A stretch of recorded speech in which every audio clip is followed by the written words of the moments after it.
Well, King, I feel like we just talked to you back in May, so I guess, how's life been since then? Were you expecting a quick turnaround? Did you want a quick turnaround? Just overall, just how's life been since then? Yeah, exactly as planned. Everything's exactly as planned. I told them, and I think they wanted me to fight in September. I was like, that's too long away. Like, give me something else. It's like, all right, I got you. I wanted to ask you this because a lot of that fight against Jeremy was like, two veterans. Now you're fighting this guy kind of on the rise. You want to stay active, but it feels like there's this new generation of fighters that fights maybe twice a year.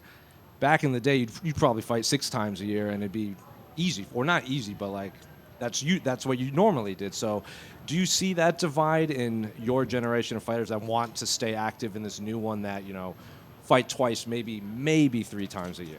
Yeah. For me, it's like trying to keep something alive. You know what I mean? Keeping the old traditions alive. So a lot of people, like the new guys, they're coming in, they're watering down the brand. They're changing it up some. Like where I feel like, at least before we were fighters, I feel like a lot of guys are becoming competitors and not fighters. Do you feel like you are defending this generational gap? Because it seems like they're giving you veterans and young guys, and you are pushing people away like every time you kind of step in there. Yeah. I try to kind of look at it like music, like rock and roll.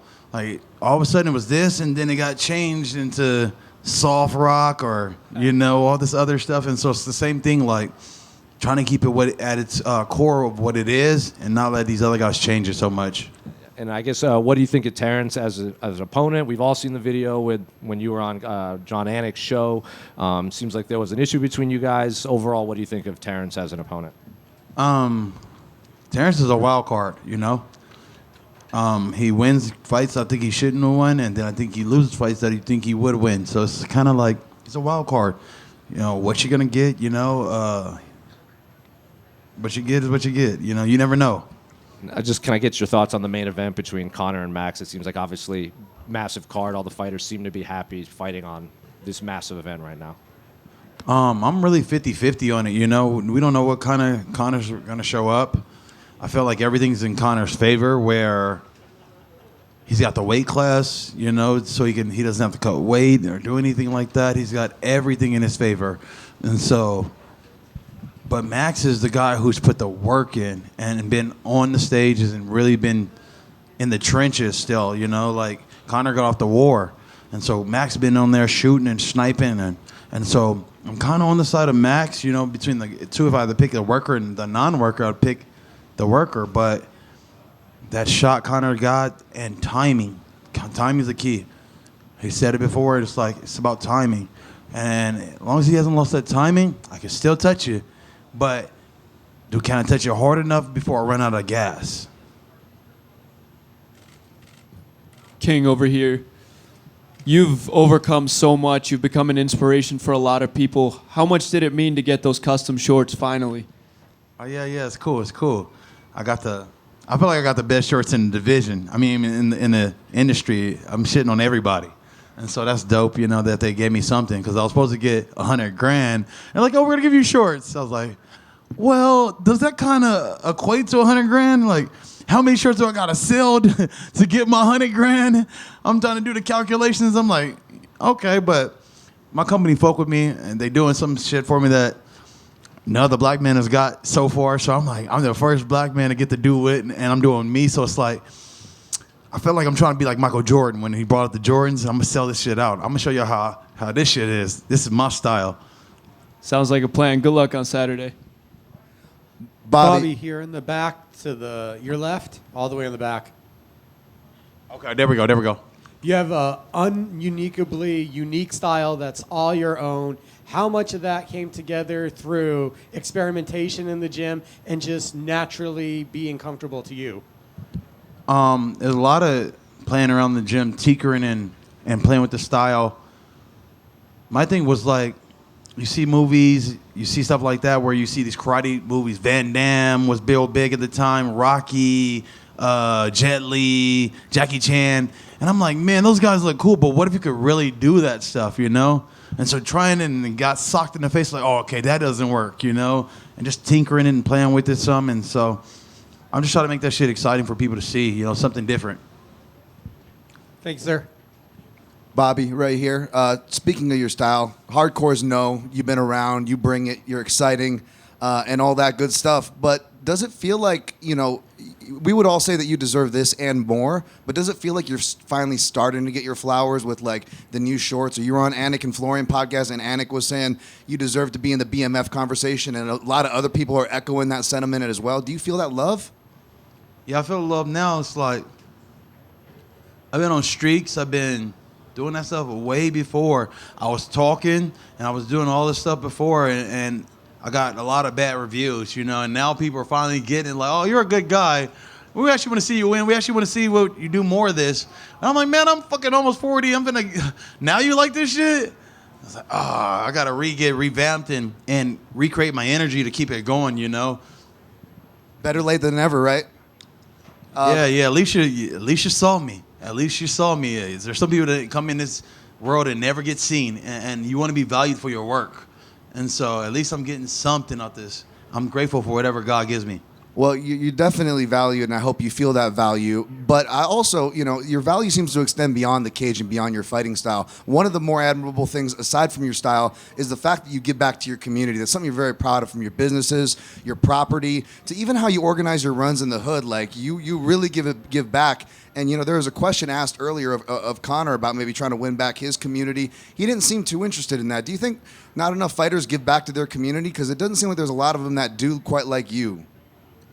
I don't know about nobody else, and I can't speak of anybody else, but that's all I got, and my thing is a loyalty thing. Like, I'm still in the same spots where I came from. I'm in the IE, and I bought all this property in the IE, and I'm trying to change my community and make it something good, I got like 7 homes. I got an apartment complex, and I'm like trying to put good families in here and change what the IE has a certain stigma for it, and everybody wants to be in LA, So it's like I'm trying to create something new where bring all these people back. Like back in the days, Elvis and those people used to come to San Bernardino, and that was like a getaway.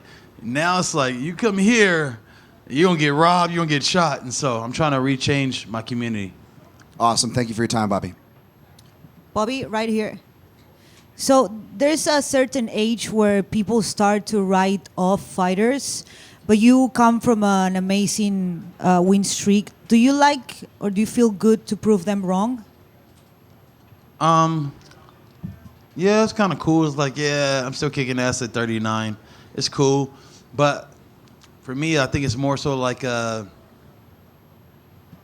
proving everybody wrong. Everybody that looked at and thought I was done. And there's been a lot of people that wrote me off. A lot of people that, just forgot about me and treated me a certain way when they don't think you're going to be something.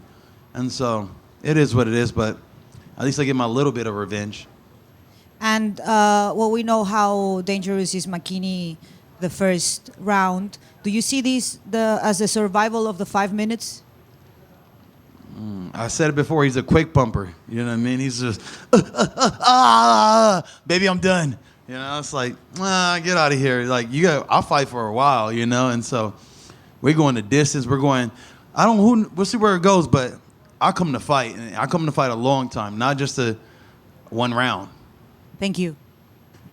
King right here. As far as Terrence, like, you're going to get in there and you're going to scrap with him, obviously. But I feel like there's been, like, almost a little bit of sneak dissing on his end. Like, because I saw him in the comment section talking about, we're just here to fight and the management thing. But then you look a little bit online and you see other. Yeah, he'd be saying little slick ass shit. You know what I mean? So what do you think? Don't be fooled. That motherfucker, don't be fooled by him. You know what I'm saying? Like, that's the difference between me and him. And I'm going to keep showing the difference between me and him. This is where we have an issue now. Is like, when I met up with him, I'm like, bro, you want to fight me? Like, why, bro? You're the homie and shit. And it's like, he's like, okay, I'm not going to fight you.